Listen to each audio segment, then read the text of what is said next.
हमार बेटी के कुछ इंसाफ न मिली, कोई इंसाफ न मिली तो बेटा हर एक माँ हर एक बेटी भूल जाए। बेटा हमार गायत्री चल गई, बाकी कितना गायत्री जिंदा है, वो गायत्री ला दुआरे खटखटाई थी। बेटा हम तो गरीब ही, गरीब के चलते हमारी बेटी आके मार दिलक। सीबीआई अब बिहार पुलिस सब तो लिपा पोती में बेटी के कर दिलक, ये माँ के झूठा बना दिलक। बेटा नमस्कार, जस्टिस फॉर निर्भया में आप सबों का स्वागत है। 5 दिन 12 घंटे सुनवाई के बावजूद भी कोर्ट आज मनीष रंजन की जमानत याचिका पर फैसला सुरक्षित रख लिया है। वो भी तब जब सीबीआई और एसआईटी दोनों इस मामले में मनीष रंजन की संलिप्तता से फिलहाल जो एविडेंस मिल रहा है उससे वो इनकार कर रहे हैं। सीबीआई अपने केस में इस मनीष रंजन को रिमांड पर भी नहीं लिया है।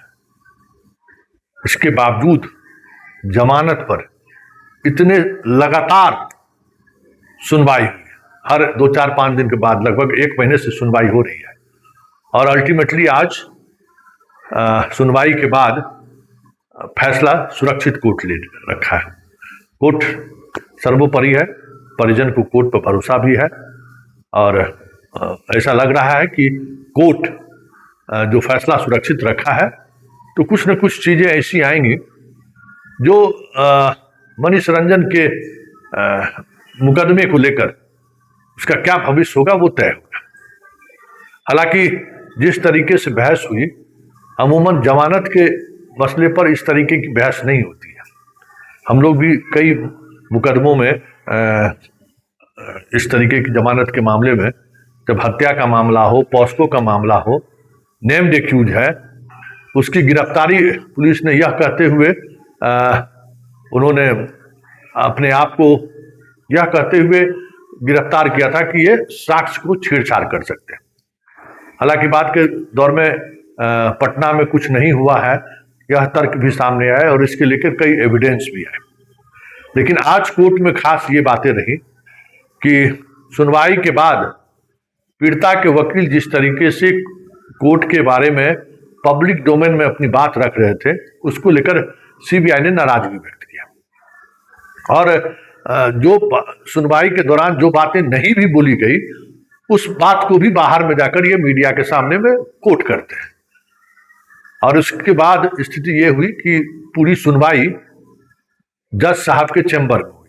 जज साहब के चैम्बर में सुनवाई हुई और इस दौरान सीबीआई, जो हमें जानकारी मिल रही है कि मनीष रंजन को लेकर वहाँ जो बातें सामने आई हैं उस बातों को भी रखा है, परिवार की क्या भूमिका है उस पर भी सीबीआई ने अपना पक्ष रखा है, अनुसंधान कहाँ तक पहुँचा है और किस दिशा में अनुसंधान बढ़ रहा है इस पर भी चर्चा हुई है।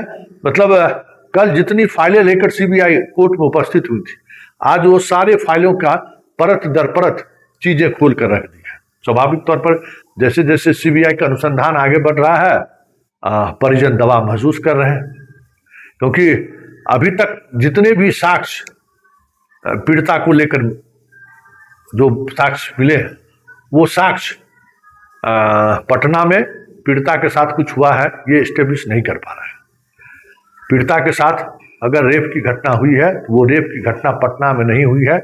ये एविडेंस जो साइंटिफिक इन्वेस्टिगेशन है या जो साइंटिफिक एविडेंस है वो इस बात को नकार रहा है। तो ये सारी बातें कोर्ट में हुई है, फैसला सुरक्षित है। पोस्टमार्टम रिपोर्ट को लेकर सीबीआई का ओपिनियन, फिर सीमेन को लेकर ओपिनियन, बहुत सारी चीज़ों पर 2.5 घंटे बंद कमरे में इस पर बहस हुई। तो आप सोच सकते हैं कि किस स्तर पर वो बहस हुई होगी, क्या क्या चर्चाएं हुई। अमूमन जमानत पर इस तरीके से ट्रायल नहीं होता है, लेकिन चलिए महत्वपूर्ण केस है तो कोर्ट भी इस बात को तस्दीक कर रहा होगा कि आखिर मसला क्या है। चलिए जरा सुनिए, आज वकील साहब नहीं बोले हैं। स्वाभाविक तौर पर कोर्ट में जो बातें हुई उसके बाद वकील साहब मीडिया में क्या बात रखते, तो आज माँ आई है और माँ अमूमन मीडिया से रूबरू नहीं हो रही थी, लेकिन आज आई है।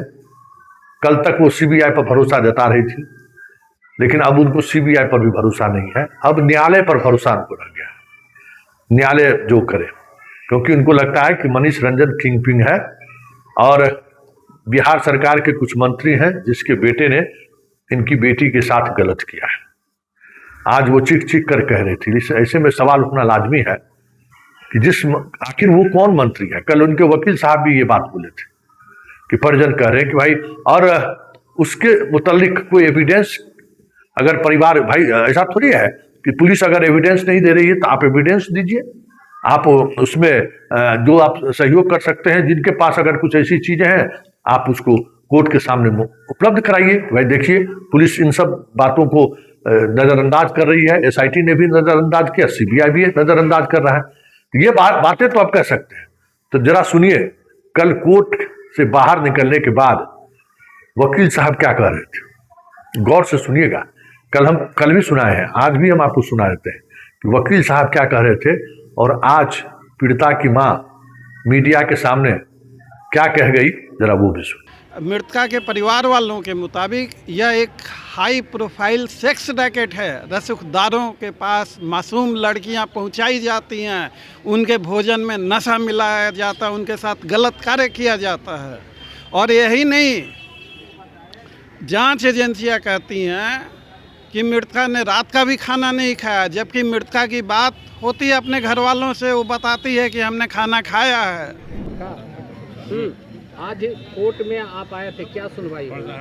मोबाइल से बेटा, सीबीआई अब बिहार पुलिस सब तो लिपा पोती में बेटी के कर दिलक और मनीष रंजन के कोई नाम न दिलक। मनीष रंजन हॉस्टल के लीलम अग्रवाल कोई के बयान न कैलक, हमारा झूठा बना दिलक। बाकी गायत्री के माँ जब तक जिंदा रह, जब तक सास रह, हर एक माँ हर एक बेटी भूल जाए। बेटा हमार गायत्री चल गई, बाकी कितना गायत्री जिंदा है। वो गायत्री ला दुआरे खटखटाई थी बेटा, हमार बेटी के कुछ इंसाफ न मिली, कोई इंसाफ न मिली तो बेटा। क्या न्यायालय पर भरोसा है आपको? भरोसा है, तब तो यहाँ खड़ा बिहार पुलिस सीबीआई कोई पर नहीं भरोसा। हॉस्टल में बेटी के विश्वास के साथ रख लिया बेटा। वहाँ बड़ी मंत्री के बड़ा विधायक के बेटा, मंत्री के बेटा रात में ना मालूम है बेटा। बड़ा गाड़ी लगा, हम तो गरीब ही, गरीब के चलते हमारी बेटी आके मार दिलक। सीबीआई जो जांच की है तो उसमें क्या लग रहा है कि सीबीआई गलती की है पूरा? हाँ बेटा, कुछ ना हमारे बयान लिख लो, सब झूठा बना दिलक, ये माँ के झूठा बना दिलक बेटा। आप सरकार से क्या मांग करना चाहते हैं? गरीब यही मांग, सरकार बोलता था कि बेटी बचाओ बेटी पढ़ाओ, गरीब के बेटी ना पढ़ेगी, बेटी नहीं रह सकती है। कहाँ बिहार सरकार सोआ हुआ है कि नीतीश कुमार कान में कुरुआ लगा के बैठे हुए हैं, माँ के घर के लिए नहीं सुन रहे बाबू। ठीक है। तो आपने सुना। हालांकि इस दौरान अचानक पीड़िता की मां बीमार हो गई, उनको अस्पताल ले जाया गया है, वहां उनका इलाज चल रहा है। कहा जा रहा है कि जिस तरीके की परेशानियों का सामना उनको करना पड़ रहा है, वो काफ़ी शारीरिक और मानसिक तौर पर थक चुकी हैं इस लड़ाई में। लेकिन बड़ा सवाल आज भी है कि आखिर निर्भया के इस जस्टिस की लड़ाई में कौन झूठ बोला है, सीबीआई, एसआईटी, बिहार पुलिस या फिर माँ पिताजी? क्योंकि तीनों एजेंसी अभी तक ये तय नहीं कर पाई है कि कोई मंत्री या किसी ने इनकी बेटी के साथ रेप की घटना को अंजाम दिया है। और पटना में कुछ घटना घटित हुई है यह भी साबित नहीं कर पा रही है। तो फिर ऐसे में कोई तो झूठ बोल रहा है, कोई तो किसी को बचा रहा है। सवाल है ना, चाहे वो परिजन हो चाहे जांच एजेंसी हो।